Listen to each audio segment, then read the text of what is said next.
Good morning बेटा जी। आज शुरू करेंगे बायोलॉजी का नया चैप्टर। कौन सा? क्लास ट्वेल्थ का हम नया चैप्टर शुरू करेंगे। कौन सा? Biotech and its application. ये हमने पढ़ लिया था क्या कि बायोटेक का काम कैसे होता है, बायोटेक से हम दारू कैसे बनाते हैं, बायोटेक से हम बियर कैसे बनाते हैं, बायोटेक से हम इंसुलिन कैसे बनाते हैं, बायोटेक से हम दवाइयाँ कैसे बनाते हैं, बायोटेक से हम ऐसी चीज़ें कैसे बनाते हैं जिनसे हमें फ़ायदा होता है, हमें यानी इंसानों को, यानी the most evil creature in the history.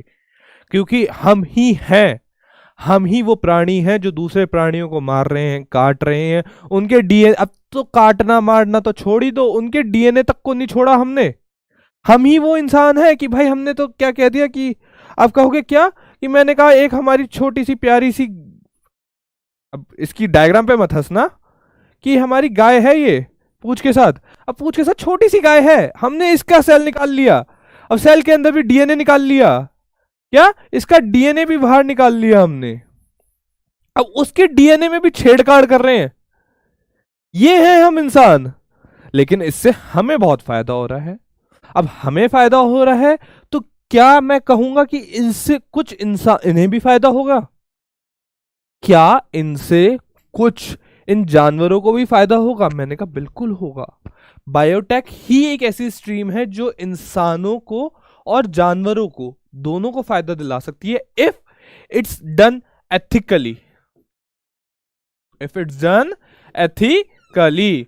कोई इशू आया है बेटा इस चीज में कि ये टॉपिक, ये चीज तभी अच्छी तरह से काम करेगा जब ये एथिकली हो।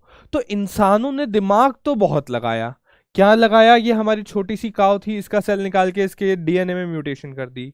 या कोई प्लांट है, क्या कि कोई प्लांट है, प्लांट के अंदर अपने आप ही ऐसा डाल दिया, एक ऐसा जीन डाल दिया जो अपने आप कीड़ों को मार देगा। कि हाँ, मेरा बेटा बिल्कुल सही बोला कि सर आप बहुत बार बता चुके हैं इस चीज़ को, विच इज़ बीटी कॉटन। मैंने कहा मेरा बेटा बिल्कुल सही बोला कि बीटी कॉटन है। बीटी कॉटन का बीटी में क्या नाम आ गया कि भैया क्योंकि ये बैसिलस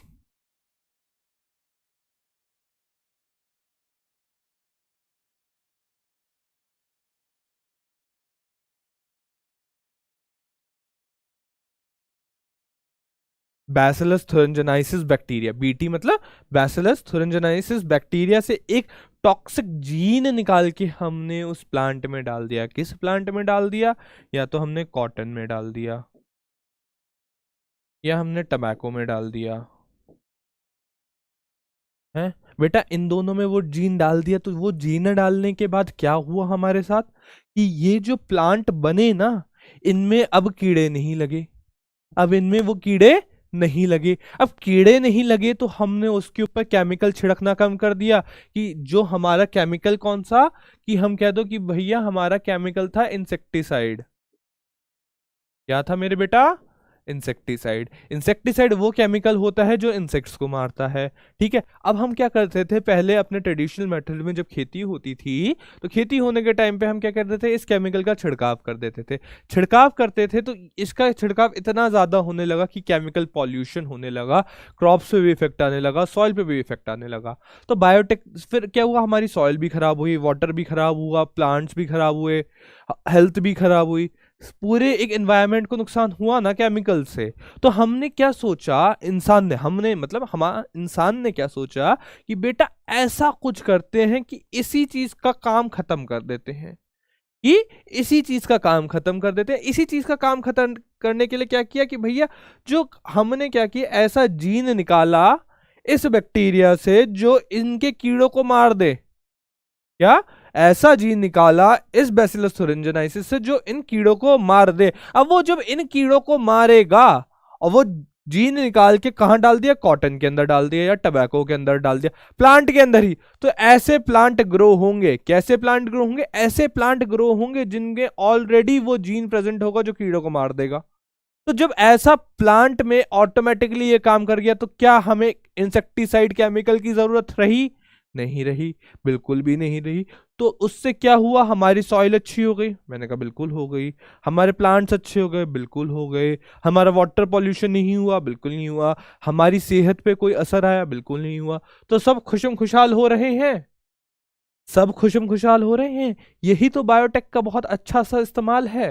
तो यही इस्तेमाल को हम आगे देखते हैं। इसी पूरे चैप्टर में हम इसी तरह के एप्लीकेशंस पढ़ेंगे कि एग्रीकल्चर में ऐसे कौन से एप्लीकेशंस हुए, मेडिकल फील्ड में ऐसे कौन से एप्लीकेशंस हुए, कि एड्स का टेस्ट हो गया, कोरोना का टेस्ट हो गया। यार आपने कोरोना के टेस्ट के टाइम पे सुना होगा कि पीसीआर का टेस्ट हुआ था। क्या? पीसीआर का टेस्ट हुआ था। अब पीसीआर आपको मैंने पिछले लेक्चर में बायोटेक एंड इट्स प्रिंसिपल वाले चैप्टर में बहुत अच्छे से समझाया है। 1 घंटा लगा के मैंने पूरा वही समझाया है कि पीसीआर होता क्या क्या है, कैसे कैसे है। देखने का मन है तो आप वो वाला लेक्चर देख सकते हैं, नहीं देखने का मन तो इसमें हम थोड़ी सी तो बात उसकी भी करेंगे। तो देखिए आगे बढ़ते हैं। क्या कि अब आते हैं कि बायोटेक्नोलॉजी क्या है। बायोटेक्नोलॉजी की डेफिनेशन आप पीछे से देखने के बजाय पहले मेरे मुंह से सुन लीजिए। मेरे मुंह से सुनने के बाद आपको डेफिनेशन मैं खुद ही बता दूंगा। तो बायोटेक्नोलॉजी की फील्ड ऐसी फील्ड है जिसके अंदर हम जेनेटिक ऑल्टरेशन करते हैं। क्या करते हैं? जेनेटिक ऑल्टरेशन करते हैं, जिसकी वजह से हम क्या करते हैं? डिजायर्ड प्रोडक्ट्स का ऑब्टेन करते हैं। कि क्या? हमारा जो डिजायर्ड प्रोडक्ट होगा वो हमने निकाल दिया, हमने जीन से छेड़छाड़ करी, वो हमारे हिसाब से चला, उसने एक प्रोडक्ट दिया और वो प्रोडक्ट हमारे काम का है। चलिए, क्या the biotechnology is a useful to humans in producing various products by using microbes, plants, animals। क्या? Microbes, plants and animals and their metabolic machinery.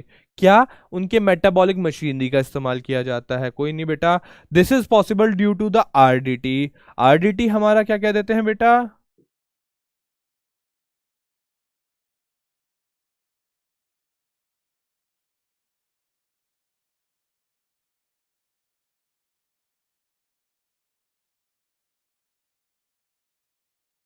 ये रिकॉम्बिनेंट डीएनए टेक्नोलॉजी। जब दो डिफरेंट डीएनए को जोड़ा जाए, उससे एक रिकॉम्बिनेंट डीएनए निकाला जाए, उसे हम कह देते हैं रिकॉम्बिनेंट डीएनए टेक्नोलॉजी। नहीं पता तो बेटा ये भी मैंने पुराने चैप्टर में अच्छे से पढ़ाया है, जाके वहां पे देख लीजिए, वो चीज़ आपको अच्छे से समझ आ जाएगी। जब समझ आ जाएगी तो यहाँ से फिर से शुरू कर लेना। अगर नहीं समझ आ रही तो अभी और आगे समझा दूंगा कि रिकॉम्बिनेंट डीएनए टेक्नोलॉजी क्या होते हैं। जब दो डीएनए को, अलग अलग डीएनए को लेकर जोड़ दिया जाता है। जोड़ा किस चीज से जाता है बेटा? डीएनए लाइगेज की मदद से। अब कहोगे डीएनए लाइगेज क्या है मेरे बेटा? तो डीएनए लाइगेज है बेटा मेरा एंजाइम है। ये चीज समझ आ रही? बेटा ये देखो, सर ने गलती कर दी, एक एन एक्स्ट्रा लगा दिया। तो सर ने एन एक्स्ट्रा लगाया तो क्या करा? ये क्या है? डीएनए एंजाइम है जो दो डीएनए को जोड़ता है। कोई समझ आई? कोई दिक्कत आई मेरे बेटा? चलो समझ आ गया तो ठीक है। This is possible to RDT in which valuable manipulation of genes. क्या? मैनिपुलेशन मतलब छेड़खानी। क्या? मैनिपुलेट किया, उन्हें छेड़छाड़ किया, उसे तोड़ा, उसे जोड़ा, उसे मरोड़ा, उसे कोड़ा। क्या? Of genes in various organism to obtain desirable product. क्या? कि हम उनके जीन से छेड़छाड़ करके अपने डिजायरेबल प्रोडक्ट्स ले लेते हैं। प्रोडक्ट्स कैसे? जैसे हम कह देते हैं भैया कि हमने कह दिया इंसुलिन ले ली। क्या कह दी? इंसुलिन ले ली। या हमने क्या ले लिया कि एग्रीकल्चर प्रोडक्ट बढ़ा दिए।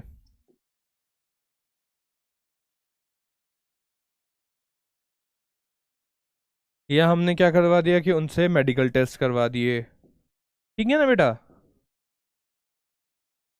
बहुत सारी चीजें हैं, सब पढ़ेंगे, अभी एक एक करके पढ़ेंगे। इसमें कोई दिक्कत नहीं आनी चाहिए। पहली स्लाइड क्लियर हो गई आप लोगों को कि बायोटेक्नोलॉजी क्या होती है, ये चीज आपको समझ आ गई। तो बायोटेक का सबसे जो बहुत बड़ा जो मेजर यूज कह लो, वो क्या कहते हैं? हम इंसुलिन का कह देते हैं। किसका कह देते हैं मेरे बेटा? इंसुलिन का कह देते हैं। अब इंसुलिन क्या होता है? कि insulin is a hormone secreted by pancreas in our body to control the body blood level sugar in the body। थोड़ा मैं यहाँ पे अटक गया। क्या? बॉडी का ब्लड शुगर लेवल कंट्रोल करता है कि अगर ऊपर हो रहा है, नीचे नीचे हो रहा है तो ऊपर। कोई दिक्कत मेरे बेटा? नहीं। चलो आगे देखते हैं। क्या? ठीक है। अब क्या होते हैं? तीन ऐसी इंसुलिन, अभी मैंने क्या कहा? इंसुलिन सबसे बड़ा रोल है। अब हम ऐसे तीन चीजें पढ़ते हैं कि बायोटेक का सबसे ज्यादा इंपॉर्टेंट रोल किस में होता है, या तीन ऐसी रिसर्च कौन सी हैं। मैं आपको बताता हूँ। क्या? क्रिटिकल 3 रिसर्चेज हैं। ये मेरे बेटा क्वेश्चन आ जाता है एज इट इज के एज इट इज, 2 नंबर का आ जाता है या 3 नंबर का आ जाता है। ये करना आपके लिए जरूरी है। तो ये आपको एनसीईआरटी की ही लैंग्वेज लिखवाई जा रही है, एनसीईआरटी की लैंग्वेज ही पढ़ाई जा रही है कि आपके स्कूल टीचर या आपके ट्यूशन टीचर या आपके जो भी टीचर्स जो आपको पढ़ाते हैं, आपके मेंटर्स जो हैं, हमेशा कहते होंगे कि क्या कहते होंगे मेरे बेटा, कि नीट के लिए या आपके बोर्ड्स के लिए सबसे ज्यादा क्या इंपॉर्टेंट है, एनसीईआरटी। कि जिस बच्चे को एनसीईआरटी रटी हुई है, लाइन टू लाइन है, क्या जिस बच्चे को एनसीईआरटी रटी हुई है, लाइन टू लाइन है, वो बच्चा अपना नीट भी क्लियर कर लेगा, बोर्ड भी क्लियर कर लेगा, सब कुछ कर लेगा। तो मेरी कोशिश यही रहती है कि मैं एनसीईआरटी की लाइन टू लाइन आपको पढ़ाऊं। क्या पढ़ाऊं, एनसीईआरटी की लाइन टू लाइन ही पढ़ाऊं, कोई उसमें चेंज ना करूं, ताकि आपको वो समझ आए। फिर आप वो पीपीटी हमारे चैनल के डिस्क्रिप्शन से डाउनलोड कीजिए और फिर अपने नोट्स बनाइए। कि नोट्स बनाना बहुत जरूरी है मेरे बेटा। क्या, नोट्स बनाना बहुत जरूरी है, कि अगर तुम नोट्स नहीं बनाओगे तो कुछ नहीं कर पाओगे। क्योंकि आपको पेपर से पहले हम तो आपके लिए वन शॉट भी ला रहे हैं, आपके लिए मैराथन भी ला रहे हैं, आपके लिए क्विज भी ला रहे हैं, आपके लिए बहुत सारी चीजें ला रहे हैं इस चैनल पे हम आपके लिए, कि आपकी पूरी तैयारी हो। लेकिन उसके बाद भी जैसे आप पेपर से सुबह 5 बजे उठ के वीडियोज नहीं देखोगे, आप अपने नोट्स पढ़ोगे। वीडियोस आपको देखनी है पेपर से 1 दिन पहले या 2 दिन पहले, कि आपका पूरा चैप्टर एक ही वीडियो में कंप्लीट हो जाए। तो वो वन शॉट वीडियोस, वो मैराथन वीडियोस इस चैनल का काम है बनाना, वो आपके लिए बनाया जा रहा है। तो बेटा ये सारी चीजें समझ आ रही हैं आपको, कोई दिक्कत हो रही है? मैं कहूँगा कोई दिक्कत नहीं हो रही। वापस आ जाते हैं, थोड़ी सी गाइडेंस के बाद, थोड़ा सा मेंटरशिप के बाद आपको थोड़ी सी देने की कोशिश करी है कि आपका थोड़ा उत्साह पढ़ाई में बढ़ जाए। अब आपका उत्साह पढ़ाई में बढ़ गया तो आगे देखते हैं क्या, to provide the best catalyst in form of improved organism. Improved organisms क्या होते हैं, कि हम कह देते हैं, इसे कह देते हैं जीएमओ। क्या, जीएमओ। तो जीएमओ का मतलब क्या है मेरे बेटा, छोटे से, कि जीएमओ का मेरा मतलब है जेनेटिकली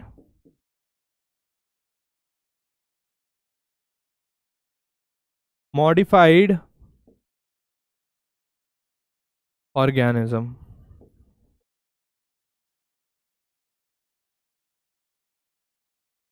क्या, जेनेटिकली मॉडिफाइड ऑर्गेनिज्म, ऐसे ऑर्गेनिज्म जिनका जीन्स हमने मॉडिफाई कर दिया ताकि वो हमारी तरह काम कर सकें। ठीक है, ये चीज तो छोटी सी समझ है। ठीक है, to create optimum conditions through engineering for a catalyst to act. कि क्या, कि हम उनकी मदद कर सकें। हमने जो जीएमओ बता दिया, बना तो दिया, अब हमारा मतलब क्या है, कि हम उनके लिए एक ऑप्टिमम टेम्परेचर, एक ऑप्टिमम एनवायरनमेंट क्रिएट करें बायोटेक की वजह से, जिसमें वो काम कर सके। अब मैं कहूँगा कि सर ऑप्टिमल एनवायरनमेंट का क्या मतलब, कि मेरे बेटा, कि मैं छोटी सा एग्जांपल तुम्हें देना चाहूँगा कि जो तुम समझो, कि क्या हमारा डीएनए है, ये हमारा सेल है, ये इसके अंदर इसका डीएनए है। अब इसके डीएनए को हमने बाहर निकाल तो लिया बायोटेक की वजह से। क्या, बायोटेक की वजह से निकाल भी लिया। फिर हमने क्या किया, इसके अंदर दूसरा एक डीएनए भी ऐड कर दिया। क्या, दूसरा एक डीएनए भी ऐड कर दिया। लेकिन क्या ये जो डीएनए है काम करेगा ऐसे ही? क्या ये ऐसे ही बाहर एनवायरनमेंट में काम कर लेगा? नहीं करेगा।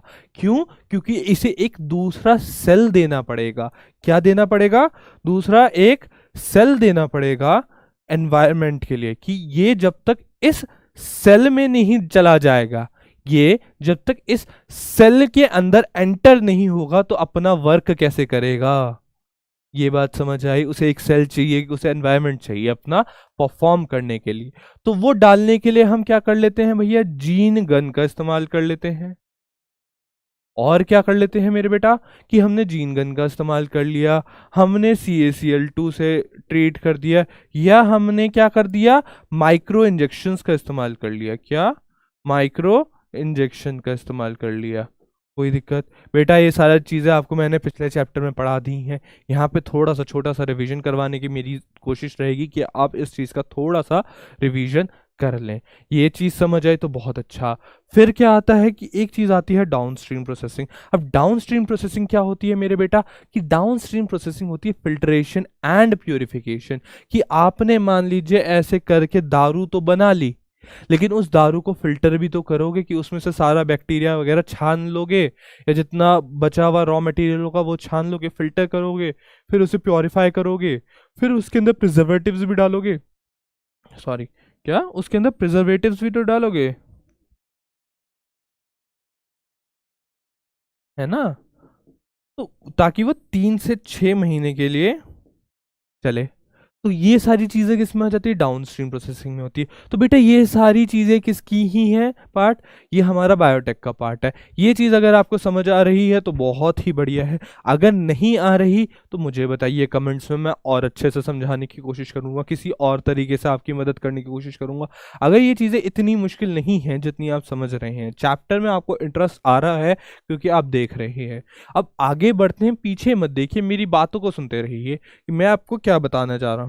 अब मैं आपको आगे बताना चाह रहा हूँ कि applications of biotech in agriculture, कि हमने क्या बात करी, कि हमने बायोटेक की सबसे पहले बात करी कि हमारे खाने में उगाने में, खाना उगाने में जो बायोटेक है इसकी क्या ज़रूरत है। अब इसकी ज़रूरत ये है कि मेरे बेटा देखो ना, कि अभी मैंने स्टार्टिंग में एग्जांपल क्या आंसर दिया था कि केमिकल डिपेंडेंसी को कम कर देगा, ग्रोथ को बढ़ा देगा। अगर हम ऐसे सीड्स बना लें, अगर हम बायोटेक से, एक एग्जांपल मैं आपको लेना चाहता हूं कि अगर हम बायोटेक से कुछ ऐसे सीड्स बना लें जिसकी मदद से ईल्ड जो है, ईल्ड मतलब ग्रोथ, मैं क्या कहूंगा वर्ड? ईल्ड वर्ड कहूंगा। कि ईल्ड जो है, क्या ईल्ड जो है यानी ग्रोथ, ये जो है, जो उसकी पैदावार है वो डबल या ट्रिपल हो जाए, तो क्या फायदेमंद नहीं है कि उतनी ही लैंड पे आपने 3 गुना फसल उगा ली? तो इसमें किसी का नुकसान हो रहा है? नहीं हो रहा। तो यही तो बायोटेक्नोलॉजी का फायदा है। दूसरा फायदा है कि हम केमिकल फर्टिलाइजर्स का कम इस्तेमाल करें, या हम या हम किसका कम इस्तेमाल करें? कि insecticides, pesticides, fertilisers, chemical insect pesticides और केमिकल फर्टिलाइजर जिसकी ग्रोथ होती है उसका इस्तेमाल कम करें। तो ये सब किसके थ्रू होता है? ये हमारा बायोटेक के थ्रू होता है। आइए थोड़ा सा पढ़ते हैं क्या, कि for the increase population of world you need to enhance the food production. क्या? कि जो फूड नीड है, हमारी पॉपुलेशन इस वक्त 8 बिलियन पे है, ऑलमोस्ट 8 बिलियन। हाँ जी, 8 बिलियन पे है, 1 बिलियन पे नहीं, 8 बिलियन पे है। अब 8 बिलियन लोगों का मतलब क्या होता है मेरे बेटा? बहुत ज्यादा होता है। और इंडिया जो है वो चाइना को अब सरपास कर गया है पॉपुलेशन में।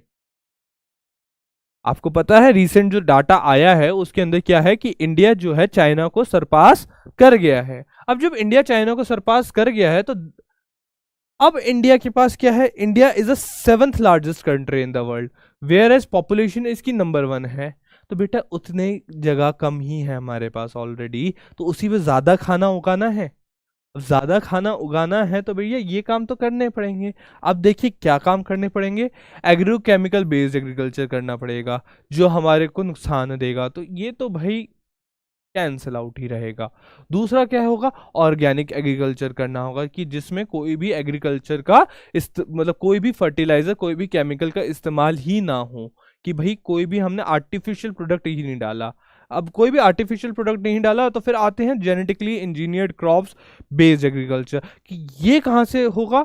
ये इसके लिए सबसे बड़ा टेक है, ये होगा हमारा बायोटेक की वजह से होगा, ये हमारी फील्ड की वजह से होगा, यानी बायोटेक की वजह से होगा। अब ये देखिए छोटा सा डायग्राम है कि भैया ये सारे केमिकल्स डाल रहे हैं, मैं कहा हाँ डाल रहे हैं, तो ये क्या सही है? मैंने कहा नहीं, इससे क्या होगा, सॉइल में भी गंदगी आएगी, प्लांट्स में भी केमिकल्स घुसेंगे, और जो पास की वाटर बॉडीज होगी बारिश के टाइम पे वो बह के उसमें चले जाएंगी, तो वाटर भी पॉल्यूट होगा। तो ये तो भाई सबसे बड़ा नो है, क्या सबसे बड़ा नो है।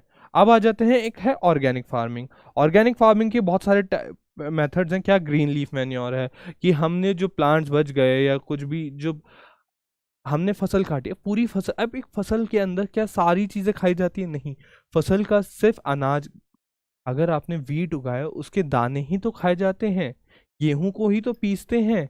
अब तो बाकी का जो पूरा प्लांट होता है उसका आप मैन्योर बना लो, वो इस्तेमाल कर लो फर्टिलाइजर के थ्रू। क्रॉप रोटेशन कर लो, कि एक बार आपने आलू उगा लिया, एक बार प्याज उगा लिया, ठीक है ना, ताकि एक बार नाइट्रोजन यूज हो जाए, एक बार पोटेशियम यूज हो जाए। सॉइल में बार बार फर्टिलाइजर डालने की जरूरत ही ना बढ़े। बायोलॉजिकल मैनेजमेंट, कि कुछ आप एक ही फील्ड पे कुछ कम कम कुछ ज्यादा ज्यादा कि एक साथ कई सारी अनाज उगा लें, कि कहीं आलू उगा लिया, कहीं प्याज उगा लिया, कहीं वीट उगा लिया, कहीं कुछ उगा लिया, तो ऐसा भी कर सकते हैं। वो होता है बायोलॉजिकल मैनेजमेंट होता है। एनिमल हस्बेंड्री होता है कि आप क्या कीजिए कि गाय भैंस को पाल लीजिए। अब गाय भैंस को पाल लिया तो उससे क्या होगा कि भाई उसका जो गोबर होगा गाय भैंस का होगा, वो आप एज अ मेन्योर यूज कर सकते हैं, एज अ फर्टिलाइजर यूज कर सकते हैं इन खेतों के लिए। लेकिन आपको उससे फायदा ये भी होगा कि गाय भैंस का जो दूध होगा उससे उसे बेच के आप पैसा भी कमा सकते हैं। तो this is a very important कि जो भी फार्मर होता है, जो भी अनाज उगाता है, जनरली वो गाय भैंस इसीलिए पालता है कि उसे गोबर भी मिल जाए और दूध भी मिल जाए, जिसे वो सेल आउट कर सके। ये चीज समझ आ गई। फिर मैन्योर्स हो गया, कि मैन्योर तो आपको पता ही है कि गोबर से बन गया, बचे हुए प्लांट से बन गया, उनको ढक दिया, सड़ा दिया, वो मैन्योर बन जाता है 6-8 महीने में, और फिर उसका इस्तेमाल कमर्शियली या फील्ड्स पे किया जाता है। बायो फर्टिलाइजर्स क्या होते हैं? बायो फर्टिलाइजर्स ऐसी चीजें होती हैं जो बायोटेक की मदद से, कि आपने कुछ माइक्रोब्स, कि कुछ ऐसे माइक्रोब्स मैन्योर में मिला दिए केमिकली, मतलब इंडस्ट्रियल लैब वाइज, कि वो आपकी फील्ड की जो ईल्ड होती है, फर्टिलिटी होती है, वो नेचुरली बढ़ा दे। तीसरी चीज आती है वर्मी कंपोस्टिंग, कि रेड वर्म्स की वजह से, वो वर्म्स की मदद से, क्या वर्म्स की मदद से, कीड़ों की मदद से, क्या वो वर्म्स की मदद से क्या कर दे मेरे बेटा, कि वो जो आपने पत्तियां, छिलके वगैरह सब किए हुए, उन्हें सड़ा दे। वर्म्स वो हेल्प करते हैं। Vermi composting is a different topic, आपको इसे नहीं करना, लेकिन मेरा बताना थोड़ा सा मतलब था कि आपको इसे रिटन पार्ट पे ज्यादा फोकस देना है। बाकी चीज मैं आपकी कॉन्सेप्ट क्लैरिटी के लिए बता रहा हूँ, थोड़ी एक्स्ट्रा नॉलेज के लिए बता रहा हूँ। तो चलते हैं आगे वाले लेक्चर पे, कि अब आ जाते हैं कि जेनेटिकली मॉडिफाइड ऑर्गेनिज्म, क्या जेनेटिकली मॉडिफाइड ऑर्गेनिजम्स पे। अब यहाँ पे मैंने एक छोटी सी बात करी कि genetically engineered crops based agriculture. अब जेनेटिकली इंजीनियर्ड क्रॉप्स मतलब उनके जीन से भी हम छेड़छाड़ करेंगे, तो जब उनके जीन से भी हम छेड़छाड़ करेंगे तो वो भी तो जेनेटिकली मॉडिफाइड ऑर्गेनिज्म हुए, कि वो भी तो जेनेटिकली मॉडिफाइड ऑर्गेनिज्म हुए। तो बेटा इतनी सी ही बात है कि हम इस चीज को भी क्या कह दें, ठीक है वो। बेटा देखो, बोर्ड तो इतना इस्तेमाल हमें करना आता नहीं है, लेकिन कोशिश पूरी करते हैं कि इस्तेमाल तुम्हारे लिए नहीं करें। ये तो मज़ा नहीं आया। दूसरा देखते हैं क्या, ये देख लेते हैं।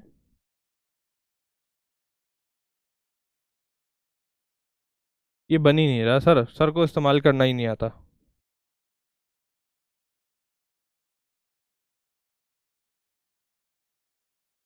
हाँ अब आ गया ना सर के। देखो बेटा, कोई भी चीज़ करने की कोशिश करोगे वो हो जाएगी, बस ज़रूरत किस चीज़ की होती है? मेहनत की होती है। सर ने भी निकाल लिया ना ये। अब क्या कि जेनेटिकली इंजीनियर्ड क्रॉप्स को ही आप क्या कह दोगे? अबे अभी भी यहीं पे है। क्या जेनेटिकली इंजीनियर्ड क्रॉप्स को आप क्या कह दोगे? GMO कह दोगे। क्या कह दोगे मेरे बेटा? GMO कह दोगे। ये चीज आपको समझ आ रही है? ये चीज आपको समझ आ रही है? चलिए आगे देखते हैं क्या, कि GMO क्या होता है? जेनेटिकली मॉडिफाइड ऑर्गेनिजम्स होते हैं। क्या होते हैं?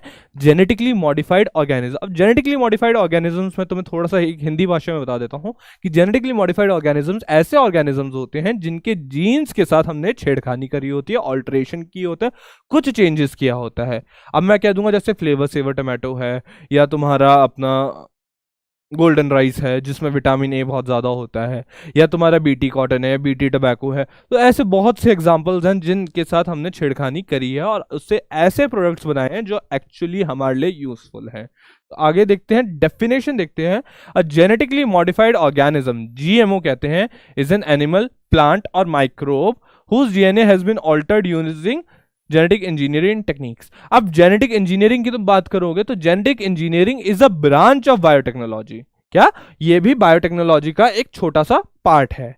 अब they are called transgenic organisms, कि GMO के साथ एक क्वेश्चन बहुत प्यारा आता है, कि क्वेश्चन आ जाता है what is transgenic organism.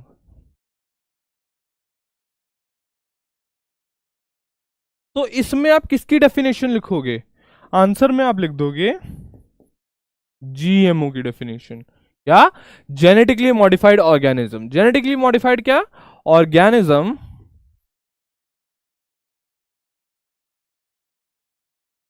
whose DNA is altered to achieve a certain product। ठीक है, ये भी लिख सकते हो, ये छोटी डेफिनेशन है, ये एक नंबर में लिख सकते हो। लेकिन अगर पूरी बड़ी डेफिनेशन लिखनी है तो बेटा जी तुम्हारा सर दोबारा बनाने की कोशिश करेगा, बन जाए, हाँ बन जाएगा। क्या कि ये लिखनी है, फिर अगर पूरी डेफिनेशन लिखनी होगी ना तो ये लिखनी होगी कि ट्रांसजेनिक ऑर्गेनिजम्स को ही हम क्या कह देते हैं, जीएमओ कह देते हैं, यानी जेनेटिकली मॉडिफाइड ऑर्गेनिज्म कह देते हैं। ये चीज समझ आई। अब उसे ट्रांसजेनिक क्यों कहते हैं? क्योंकि उसमें एक फॉरेन जीन ऐड किया जाता है। क्या किया जाता है मेरे बेटा? फॉरेन जीन्स ऐड किया जाता है, which is called as a transgene. क्या? ट्रांस जीन कहा जाता है। यहां पे मैंने कहीं लिखा होगा कि हाँ ये रहा, क्या कहा जाता है, ये देखो बेटा सर को कुछ नहीं आता इस चीज का। क्या कह देते हैं? ट्रांस जीन्स कह देते हैं। क्या कह देते हैं? ट्रांस जीन्स कह देते हैं उन फॉरेन जीन्स को जो उस ऑर्गेनिज्म के डीएनए में इंट्रोड्यूस किया जाता है। तो उसी लिए उसे ट्रांसजेनिक ट्रांसजेनिक ऑर्गेनिज्म कहा जाता है। थोड़ा सा मैं लड़खड़ाया यहाँ पे, बट कोई नहीं, कि जो लड़खड़ाता है वो खड़ा हो जाए वही बाजीगर। कुछ इसी तरह का डायलॉग था, मुझे याद नहीं। ठीक है, कि गिर के जीतने वाले, हार के जीतने वाले को सिकंदर कहते हैं, बाजीगर कहते हैं। अरे छोड़ो ना, तुम कॉन्सेप्ट पे आओ। तो for the thousands of years human has use breeding methods to modify organisms. क्या होता था, मैंने ये पहले भी चीज समझाई है कि ट्रेडिशनल मेथड्स में क्या होता था कि आपने क्या लिया, एक मेल ले लिया, एक फीमेल काउ ले ली, उन दोनों का ब्रीड करवाया। अब क्या होगा, आप ऐसी ब्रीडिंग करवाओगे कि फीमेल काउ ऐसी लेंगे जो बहुत ज्यादा मिल्क देती है, कि आपने ऐसी काउ ले ली जो 40 लीटर मिल्क देती है, और मेल ऐसा ले लिया कि जो बहुत ज्यादा ही स्ट्रांग होगा। तो जब आप इन दोनों की मीटिंग करवाओगे, इन दोनों का सेक्सुअल रिप्रोडक्शन होगा, तो जो बच्चे पैदा होंगे वो बहुत ज्यादा स्ट्रांग होंगे और बहुत ही ज्यादा मिल्क प्रोड्यूसिंग होंगे। तो यही मतलब होता है कि दो ट्रेड को आपने पकड़ा और उससे जो बच्चे निकलवाए तो वो दोनों ट्रेड उस बच्चे में आए। ये चीज आपको समझ आ गई? अब ये चीज आपको समझ आ गई तो मेरे बेटा ये बताओ कि क्या कहना चाहूंगा मैं, कि इसके साथ कुछ डिसएडवांटेजेस भी हैं। कि अब मान लीजिए जो मेल था वो स्ट्रांग तो था लेकिन हाइट में छोटा था, तो जो बच्चे होंगे वो स्ट्रांग भी होंगे, मिल्क भी ज्यादा दे रहे हैं लेकिन शॉर्ट होंगे। तो ये था अनडिजायर्ड प्रोडक्ट था। क्या? अनडिजायर्ड ट्रेड था, वो भी आ जाएगा बच्चे के अंदर। तो इसी चीज को ओवरकम करने के लिए हमने जेनेटिक इंजीनियरिंग का इस्तेमाल किया। ठीक है, अब आगे corn, cattle and even dogs have been selectively breed over generations to have a certain desired traits. कि ऐसा करते करते करते करते करते करते इतना टाइम हो जाता है कि जो लास्ट में मतलब 10-10 बच्चे पैदा करवा देते हैं, 10-10 जनरेशन, 15-15 जनरेशन करवा देते हैं। उससे क्या होता है मेरे बेटा कि लास्ट में जो होता है वो प्योर ब्रीड मिल जाती है। क्या मिल जाती है? प्योर ब्रीड मिल जाती है। चलिए, इसका कॉन्सेप्ट हम पढ़ेंगे जेनेटिक्स के चैप्टर में। ठीक से यहां पे इतना इस चीज को नहीं पढ़ना, ठीक है? वहां पे हमें पढ़ना है इन ब्रीडिंग टेक्निक्स पढ़नी है। क्या पढ़नी है? इन ब्रीडिंग टेक्निक्स। कोई दिक्कत मेरे बेटा?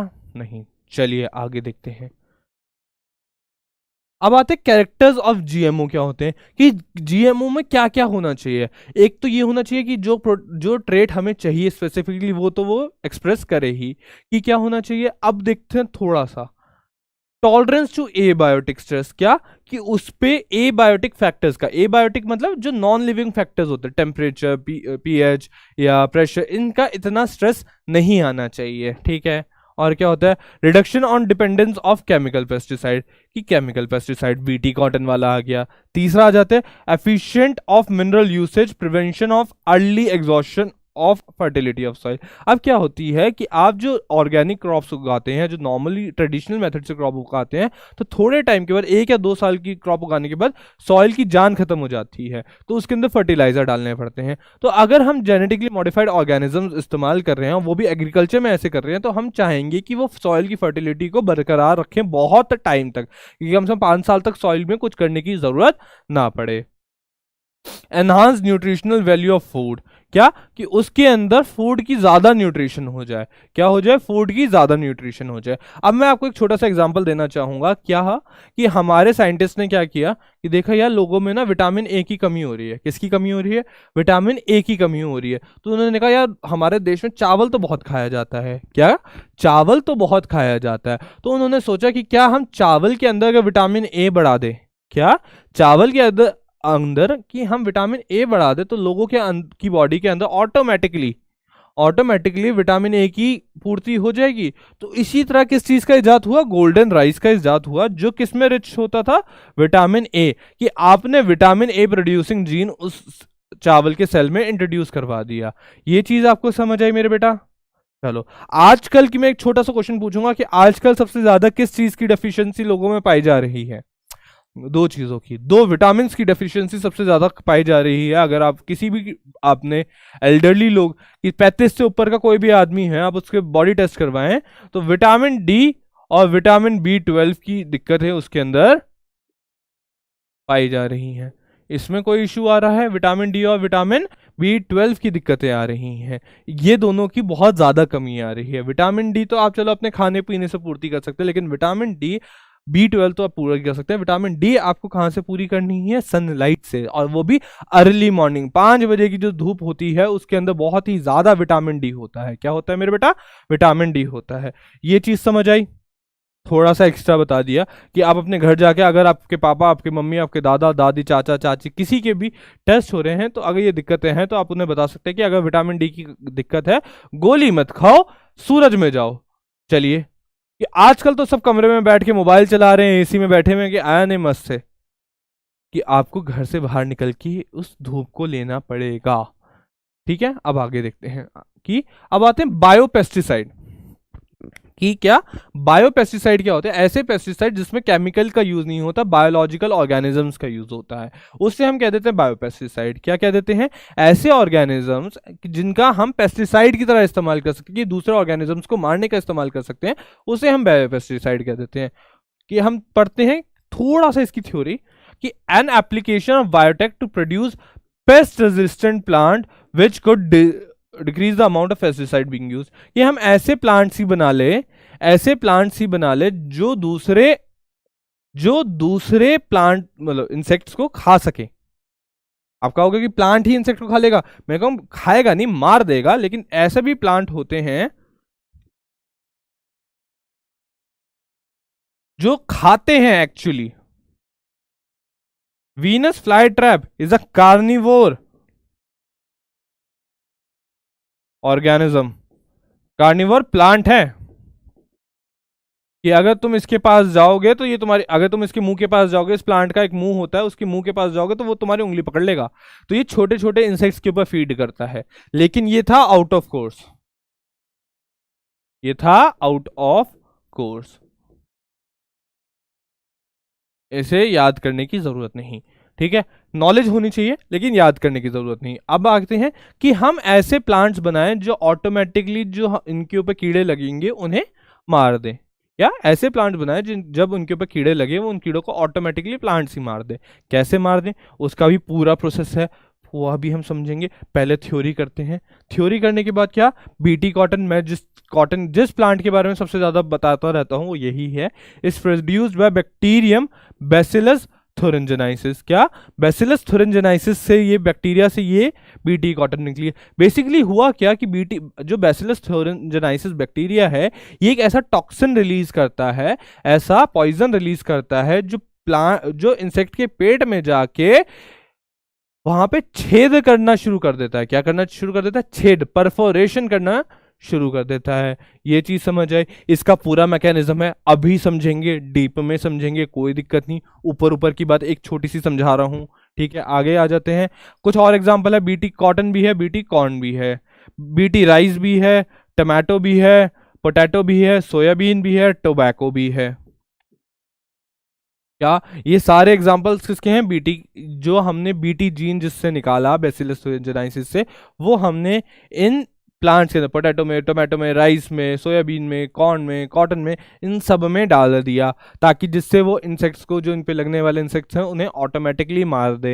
ये चीज़ समझ आई मेरे बेटा? इसमें तो कुछ बहुत बड़ी वो नहीं थी फिजिक्स की डेरिवेशन कि मैं आपसे कह दूं बर्नौलीज थ्योरम पढ़ा रहे हैं सर, ऐसा तो कुछ नहीं था। सीधी सीधी क्या थी, बायोलॉजी की कहानी थी। अब आपने बायोलॉजी की कहानी सुन ली तो चलो, अगर अब आप कहोगे कि सर बर्नौलीज थ्योरम तो पढ़ा दो, नाम ले दिया, तो मैंने कहा उसके लिए तुम्हें एक ही इंसान के पास जाना है, वो है विशेष सर। विशेष सर के पास जाओ, वो तुम्हें क्या पढ़ाएंगे, बर्नौलीज थ्योरम पढ़ाएंगे। और कहाँ पे पढ़ाएंगे, तुम्हारे टॉप कोचिंग पे पढ़ाएंगे। चलिए ये ठीक है। आप कहोगे सर आप तो बायो के टीचर हो, आपको बर्नौलीज थ्योरम क्यों? बेटा जी, जब तुम्हारी तरफ 12th में था तो मैंने भी पीसीएम ही पढ़ी है, मैंने फिजिक्स भी पढ़ी है, मैंने केमिस्ट्री भी पढ़ी है, मैंने मैथ्स भी पढ़ी है, मैंने बायो भी पढ़ी है, लेकिन आती मुझे सिर्फ बायो है, तो वो ही पढ़ा रहा हूं ताकि तुम्हारे कितने नंबर आए, 95 नंबर आए। कितने नंबर आए, 95 नंबर आए। उसके लिए थोड़ी सी मैं मेहनत कर रहा हूं, तो तुम भी करो।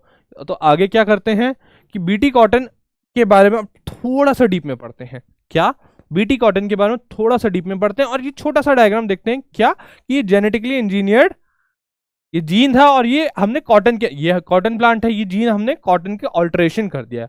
ये पिक्चर क्या डिपिक्ट कर रही है कि हमने कॉटन के जीन में ऑल्टरेशन कर दिया।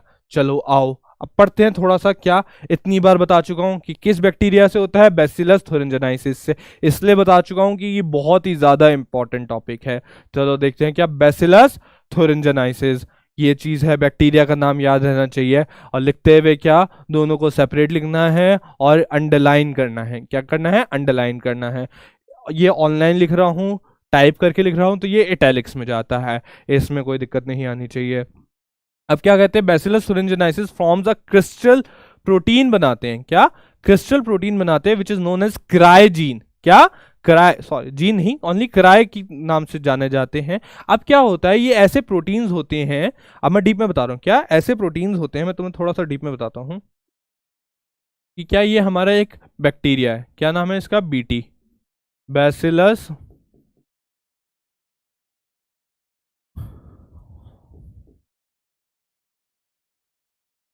बैसिलस थुरिंजेनाइसिस है।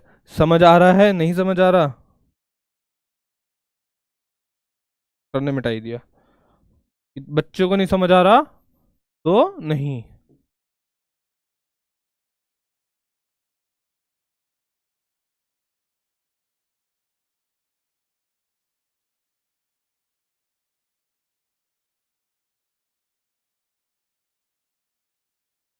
बैसिलस थुरिंजेनाइसिस ये हमारा बैक्टीरिया है। अब इस बैक्टीरिया ने क्या किया मेरे बेटा, इस बैक्टीरिया ने क्या किया, क्राई बनाया। क्या, क्रिस्टल प्रोटीन बनाया। अब ये क्रिस्टल प्रोटीन क्या होगा, जब एक इंसेक्ट की एक गट में जाएगा, यहां पे जाएगा, तो यहां पे इसे क्या मिलेगा, एल्कलाइन पीएच मिलेगा। क्या मिलेगा, एल्कलाइन पीएच मिलेगा। यहां पे इसका, इस क्रिस्टल प्रोटीन का यहां पे क्या होगा, ब्रेक डाउन होगा। क्या होगा, ब्रेक डाउन होगा। और जब ये ब्रेक डाउन होगा तो ये यहां पे इसमें छोटे छोटे छोटे छोटे छोटे छोटे छेद कर देगा। क्या कर देगा, छेद कर देगा। जब उसकी इंटेस्टाइन वॉल में छेद हो जाएगा एपिथेलियल सेल्स में, तो वो ऑटोमेटिकली ही मर जाएगा। इसमें कोई दिक्कत आई मेरे बेटा, छोटा सा कॉन्सेप्ट था, समझ आया? चलो अब पढ़ते हैं थोड़ी सी क्या theory. Forms protein crystals cry during a particular phase of their growth. क्या, वो एक क्राई प्रोटीन क्रिस्टल बनाते हैं, ठीक है। These crystal contain toxic insecticidal protein. क्या, टॉक्सिक इंसेक्टिसाइडल प्रोटीन कंटेन करते हैं। ये इन क्रिस्टल्स के अंदर होता है। मान लीजिए ये क्रिस्टल है आपका, ऐसा होता नहीं है लेकिन समझने की बात है, इसके अंदर ये टॉक्सिक इंसेक्टिसाइडल प्रोटीन होता है। चलो, it gets activated in the alkaline pH, alkaline pH मैंने बताया था, of gut which solubilises the crystal. कि क्या होगा, जब ये अल्कलाइन पीएच के ऊपर जाएगा, इंसेक्ट के अंदर पहुंचेगा, तो ये क्या होगा कि आउटर कवरिंग तो हमेशा मिट जाएगी, और बचेगा क्या, बीच का ये इंसेक्टिसाइडल इंसेक्टिसाइडल प्रोटीन बचेगा, कोई दिक्कत नहीं। अब ये जो इंसेक्टिसाइडल प्रोटीन होगा जब ये इसके अंदर बचेगा तो ये इसकी जो इंटेस्टाइनल वॉल है इसकी एपिथेलियल सेल्स की गट पे जाके अटैच हो जाएगा और वहां पे क्या करेगा, परफोरेशंस कर देगा। क्या कर देगा, परफोरेशंस कर देगा। मेरे बेटा समझ आई, क्या कर देगा, परफोरेशन का क्या मतलब, उसकी वॉल के अंदर, इंटेस्टाइन की जो वॉल होगी उसके अंदर छेद कर देगा। ये चीज समझ आई क्या। Toxin binds to the epithelial cells of the midgut and creates the pores, pores यानी छेद, that causes cell swelling and lysis leading to the death. वो जो छेद कर देगा, परफोरेशन कर देगा, परफोरेशन करने के बाद क्या होगा बेटा, सेल सूज जाएगा और क्या होगा, स्वेलिंग आ जाएगी और लाइसिस हो जाएगी, वो सेल ही फट जाएगी। क्या हो जाएगी, सेल ही फट जाएगी। लाइसिस का मतलब क्या होता है, फटना, टूटना, कटना। ये चीज समझ आ गई। और इवेंचुअली क्या होगा, वो डेथ हो जाएगा, कोई दिक्कत नहीं। ये चीज समझ आई कि बैसिलस थुरिंजेनाइसिस का वो इंसेक्टिसाइडल प्रोटीन काम कैसे करता है। तो हमने क्या कहा भाई, जो बैसिलस थुरिंजेनाइसिस का ये जो क्राय प्रोटीन बनाता है, कोई जीन तो होगा उसके डीएनए में जो एक क्राय बनाता है, तो हमने उसका नाम ही क्या दे दिया, क्राय जीन दे दिया, क्राय जीन दे दिया। अब ये क्राय जीन क्या करता है, हमने इस क्राय जीन को ही निकाल लिया। हमने क्या किया, हमने शातिर दिमाग लगाया, अपना दिमाग लगाया और इस क्राय जीन को ही बाहर निकाल लिया। अब इस क्राय जीन को बाहर निकालने के बाद क्या किया गया मेरे बेटा, कि हमने उस क्राय जीन को कॉटन के अंदर डाल दिया, कॉटन के डीएनए के साथ डाल दिया। हमने क्या किया, ये हमारा ये था क्राय जीन, और हमने इस जीन को उठा के इसके अंदर इनकॉर्पोरेट कर दिया। यहाँ पे ये इनकॉर्पोरेट कर दिया। जब ये इनकॉर्पोरेट कर दिया तो इससे ये क्या बन गया, बीटी कॉटन बन गया। कि अब ये वाला जो कॉटन प्लांट है ना, ये क्राय प्रोटीन बना सकता है। क्या ये भी वो क्रिस्टल बना सकता है। अब मतलब इसकी बॉडी, जैसे ही कोई प्लांट इसे खाएगा तो उसकी बॉडी में वो क्रिस्टल प्रोटीन अपने आप ही चला जाएगा। क्या उसकी बॉडी में वो क्रिस्टल प्रोटीन अपने आप ही चला जाएगा। कोई दिक्कत आ रही है मेरे बेटा, नहीं आ रही। ठीक है, आगे देखते हैं। ये थोड़ा सा इंपॉर्टेंट है, यहां पे मैंने तुम्हारे डायग्राम्स लगाए कि Bt tobacco was first culture to kill hornworm. Hornworm होता है, एक कीड़ा होता है, उसे मारने के लिए बीटी टबैको का इस्तेमाल बनाया गया था। है मंड्यूका सेक्स्टा उस हॉर्नवर्म का नाम है। कोई दिक्कत मेरे बेटा नहीं। चलो आगे देखते हैं। The toxin is encoded by cry genes, कि वो टॉक्सिन किसकी वजह से होते हैं, क्रायोजीन्स की वजह से होते हैं। और कई सारे क्रायोजीन्स हैं, एक नहीं है, कई सारे हैं जो डिफरेंट डिफरेंट इंसेक्ट्स पे एक्ट करता है। तो अब देखते हैं क्या, कि कौन सा जीन है, कौन सा इंसेक्ट है। कि क्या दिक्कत, ये कौन सा जीन है, कौन सा इंसेक्ट है। मैं कहूंगा क्राय 1AC और क्राय 2AB।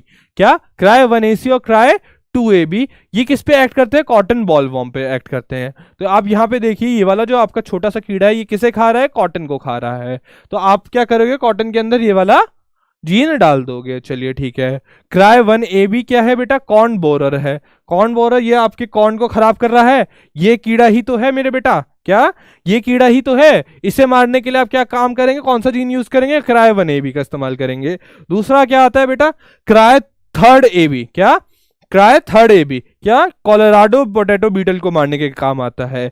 ये रहा वो बीटल। कोई दिक्कत आ रही है मेरे बेटा, आपको हाथ कट में डायग्राम्स के साथ पिक्चर्स दिखा रहा हूं टेबल के साथ, ताकि दिमाग में एक पिक्चर फॉर्म रहे कि सर ने बताया था, तरुण सर ने, और तरुण सर ने जो बता दिया तो बहुत ही बढ़िया हुआ। फिर आते क्राय 3BB। क्या क्राय 3BB, अब ये कैसे मारता है, कॉर्न रॉट वॉर्म को मारता है। क्या कॉर्न रूट वॉर्म होता है, ये रहा वो येलो कलर का होता है। तो आपको फोटोज का कुछ नहीं करना, बस आपकी पिक्चर मेमोरी के लिए मैंने ये फोटोज लगाई ताकि आपको समझ आए। आपको सिर्फ और सिर्फ मतलब होना चाहिए इस टेबल से। ये क्वेश्चन आता है बेटा, मैं क्वेश्चन अलग से ऐसे नहीं करवाता, मैं आपको थ्योरी के अंदर ही करवा देता हूं कि ये क्या होते हैं, क्वेश्चंस होते हैं। अगर आप मेरी पूरी थ्योरी कर लेंगे तो आपको जितने पेपर आएंगे सारे क्वेश्चंस हो जाएंगे। आपको इस चीज का आपको कोई दिक्कत लेने की जरूरत ही नहीं है।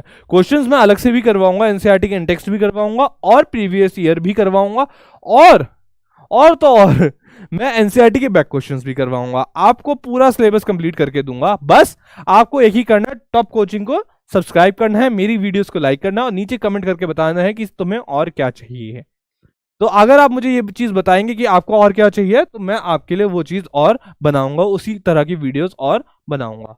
तो बेटा जी अगर ये लेक्चर पसंद आया होगा तो आपको पता है सर को क्या करवाना है, लाइक करवाना है, शेयर करवाना है, कमेंट करवाना है, और सब्सक्राइब तो आप अच्छे बच्चे हैं कर ही देंगे, क्योंकि सब्सक्राइब करवाने से आपका ही फायदा होगा। बिकॉज ये जो टॉप कोचिंग की एजुकेशन है ये कम्प्लीटली फ्री है, आपके पास जा रही है, आपके दोस्तों के पास जाएगी। बिकॉज बेटा ये फ्री एजुकेशन इसलिए ज़रूरी है कि आज का बच्चा, हर बच्चा जो है महंगी महंगी कोचिंग की महंगी महंगी फीस नहीं दे सकता। तो हमारी पूरी टीम ये कोशिश करते है कि इंडिया के हर बच्चे के पास ये एजुकेशन फ्री में पहुंचे। Thank you.